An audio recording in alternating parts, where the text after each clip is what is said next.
How to turn off Instagram active. Hey everyone, welcome back to our channel. In today's video I will guide you on how you can turn off Instagram active, so make sure to watch the video till the end.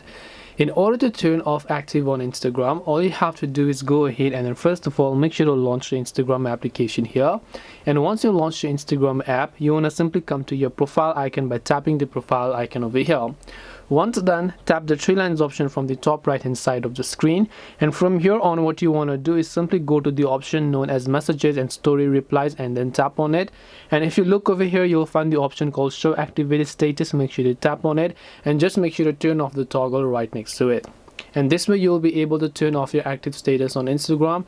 Hope this video was helpful. If you have got any questions, feel free to leave them down. Thank you very much for watching till the end of this tutorial, and see you soon in our next video.